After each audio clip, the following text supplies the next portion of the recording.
નમસ્કાર મિત્રો. તો મિત્રો, આજના વિડીયોમાં આપણે જોઈએ તો ટેટને લગતું આપણે અપડેટ આપવાની છે અને ટાટને લગતી પણ અપડેટ આપવાની છે મિત્રો. તો આની પહેલાં આપણે શિક્ષણ સહાયકમાં જોઈએ તો 9 થી 12ની વેટિંગ ક્યારે આવશે તો એના વિશે પણ થોડીક માહિતી આપી હતી. 1 થી 8માં ક્યારે સુધીમાં વેટિંગ આવશે એની પણ માહિતી આપી હતી મિત્રો. તો હાલમાં જ શિક્ષણ સહાયકમાં ધોરણ 11 થી 12ની વેટિંગ લિસ્ટ મિત્રો જાહેર થઈ ગઈ છે. તો હવે આજના વિડીયોમાં આપણે વેટિંગ બાબતે થોડીક માહિતી મેળવવાની છે અને સાથોસાથ 1 થી 8માં ક્યાં સુધીમાં વેટિંગ આવશે તેના વિશે થોડીક આપણે માહિતી મેળવવાની છે. અને બીજું કે ધોરણ 1 થી 5માં પરીક્ષા માટેનું કોલ લેટર મિત્રો જાહેર થઈ ગયું છે તો એના વિશે થોડીક આપણે માહિતી મેળવવાના છીએ. એટલે ચેનલમાં નવા હો અને હજુ સુધી ચેનલમાં જોડાયેલા ના હો તો મિત્રો ચેનલમાં જોડાઈ દેજો.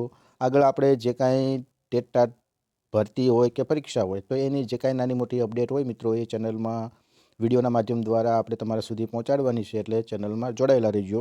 તો સૌપ્રથમ તો મિત્રો આપણે ટેટ 1 એટલે કે ધોરણ 1 થી 5ની પરીક્ષા માટેના જે કોલ લેટર જાહેર થયા છે તો એના વિશે થોડીક માહિતી મેળવીએ. ત્યાર પછી શિક્ષણ સહાયકનું વેટિંગ હોય કે વિદ્યા સહાયકનું વેટિંગ હોય તો એના વિશે થોડીક માહિતી આપણે મેળવીશું મિત્રો.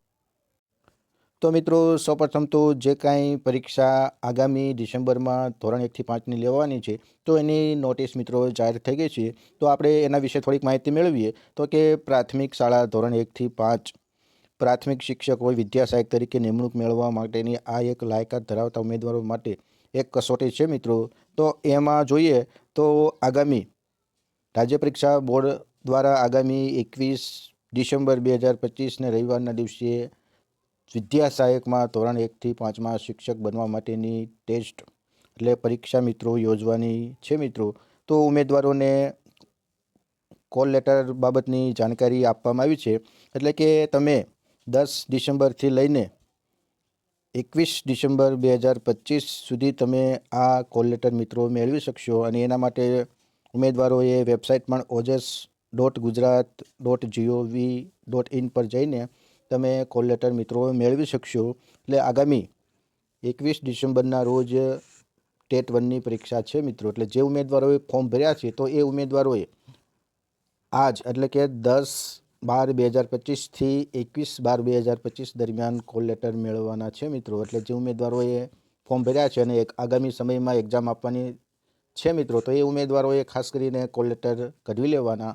અને તમારે જે કાંઈ સિલેબસ હાલમાં ટેટ 1 માટેનો પરીક્ષાનો છે તો એ પ્રમાણે તમારે મિત્રો હવે ટૂંક સમય છે પરીક્ષા બાબતનો તો એ સમય દરમિયાન તમારે ખાસ કરીને જે કાંઈ અગત્યના જે કાંઈ પ્રશ્નો હોય મુદ્દા હોય તો એના વિશે થોડીક ખાસ માહિતી મેળવવાની છે મિત્રો. અને બીજું કે આમ જોઈએ તો જે પ્રમાણે સરકારે આગામી 10 વર્ષનું કેલેન્ડર જાહેર કર્યું છે તો એ કેલેન્ડરમાં પણ જોઈએ તો 1 થી 5ની ભરતી મિત્રો પ્રતિવર્ષ કરવામાં આવશે. એટલે ખાસ ટેટ 1માં કેટલા માર્ક લાવવા એ મહત્ત્વનું તો છે જ મિત્રો, પરંતુ ક્વોલિફાય થવું એ પણ એક ખાસ મહત્ત્વનું છે. જે ઉમેદવારો ક્વોલિફાય થઈ ગયા હોય તો એ ઉમેદવારોને પણ લાગવાના પૂરેપૂરા ચાન્સ છે મિત્રો. એટલે જોઈએ તો આગામી ગઈ આપણે વિદ્યા સહાયકમાં 1 થી 5ની જોઈએ તો જે ઉમેદવારોનું મેરિટ લિસ્ટમાં સૌથી છેલ્લે નામ હતું તો એવા ઉમેદવારો પણ લાગેલા છે. એટલે ટેટ 1માં ખાસ ક્વોલિફાય થવું એ જ મોટામાં મોટી ઉપલબ્ધિ મિત્રો છે. એટલે દરેક ઉમેદવારોએ હવે જે કાંઈ દિવસો બાકી છે પરીક્ષાના તો એમાં હવે રિવિઝન મિત્રો ખાસ અગત્યના મુદ્દાઓનું કરી લેવું. તો આ હતું આપણે ટેટ 1 માટેની કોલ લેટર બાબતની માહિતી. શિક્ષણ સહાયક ભરતીમાં જોઈએ તો ધોરણ 11-12માં સરકારીમાં ઉચ્ચતર માધ્યમિકમાં ભરતી વખતે ઉમેદવારોએ ખાસ કરીને અમુક ઉમેદવારોએ મર્યાદિત શાળા જ પસંદગી કરી હતી, જેના કારણે એ ઉમેદવારોને શાળા ફાળવણી થઈ શકી નથી મિત્રો. અને એ ઉમેદવારો મેરિટમાં સારું મેરિટ હોવા છતાં એ ઉમેદવારો રહી ગયા છે. તો ફરીવાર આ ઉમેદવારોને શાળા મળે એટલા માટે ખાસ એક બેઠકનું આયોજન થયેલું અને એ બેઠકમાં ખાસ નિર્ણય એવો લેવામાં આવેલો કે જે ઉમેદવારોએ ઓછી શાળા પસંદગી કરી છે અને રહી ગયા છે તો એવા ઉમેદવારોને ફરી શાળા પસંદગી કરવા દેવામાં આવે અને ફરી એમને નોકરી આપવાનો એક તક આપવામાં આવે મિત્રો. તો એટલા માટે ખાસ હાલમાં વેટિંગ લિસ્ટ જાહેર થયું છે. તો કાલે જોઈએ તો હિરન રાવળ દ્વારા એક ટ્વીટ જાહેર કરવામાં આવ્યું હતું. તો એમણે ટ્વીટમાં જણાવ્યું કે સરકારી ઉચ્ચતર માધ્યમિક શાળા શિક્ષણ સહાયક ભરતી 2024 અંતર્ગત જોઈએ તો જે ઉમેદવારો રહી ગયા છે તો એમના માટે પ્રતીક્ષા યાદીમાં એ ઉમેદવારોનો સમાવેશ કર્યો છે.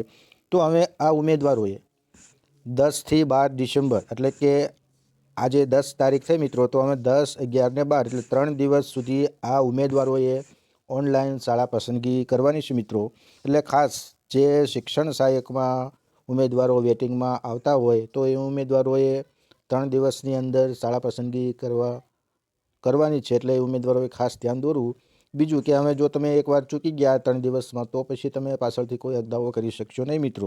તો એ રીતનું જોઈએ તો ઉમેદવારોએ પોતાના માધ્યમ વિષયની કેટેગરી મુજબની ઉપલબ્ધ ખાલી જગ્યાઓની શાળા પસંદગી કરી શકશે. એટલે દરેક ઉમેદવારોએ અમે જોઈએ તો જે કાંઈ શિક્ષણ સહાયકની વેબસાઇટ છે તો એમાં જઈને તમે તમારા વિષયની કેટેગરીની ખાલી જગ્યા જોઈ શકશો મિત્રો. તો જોઈએ તો જે રીતના જોઈએ શિક્ષણ સહાયક ભરતીમાં જોઈએ તો હાઈકોર્ટમાં એક પિટિશન દાખલ થયેલી મિત્રો.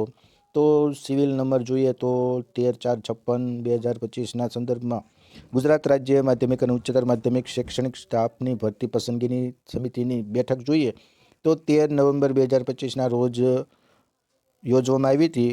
હવે જે ઉમેદવારોએ શાળા મર્યાદિત સંખ્યામાં પસંદગી કરેલી અને જેના કારણે એ ઉમેદવારોને શાળા ફાળવણી થઈ નથી તો એવા ઉમેદવારોને શાળા પસંદગીની વધુ એક તક આપવામાં આવે એવો ખાસ બેઠકમાં નિર્ણય થયો છે મિત્રો. તો એ સંદર્ભે જોઈએ તો વિષયવાર, માધ્યમવાર સરકારી ઉચ્ચતર માધ્યમિક શિક્ષણ સહાયક ભરતી 2024 આવા મર્યાદિત શાળા પસંદગીના કારણે શાળા ફાળવણી થયેલ ના હોય તેવા ઉમેદવારોનું એક વેબસાઇટ પર લિસ્ટ જાહેર કરવામાં આવ્યું છે મિત્રો. તો દરેક ઉમેદવારોએ ખાસ જોઈ લેવું.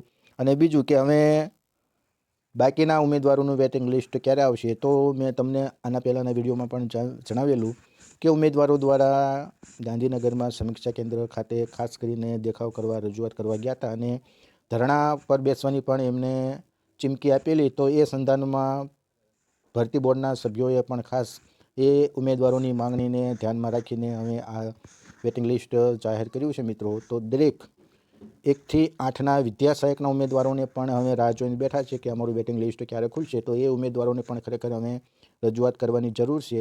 જેવી રીતે આ ઉમેદવારોએ રજૂઆત કરી તો એમનું વેટિંગ લિસ્ટ જાહેર થયું. તમે પણ તમારી રીતે અવારનવાર ભલે એકી સાથે વધારે ના જાઓ પણ સમયાંતરે અમુક ઉમેદવારોની ટુકડી બનાવીને તમે સતત રજૂઆત કરશો તો તમારું પણ વેટિંગ લિસ્ટ મિત્રો ખુલી જશે.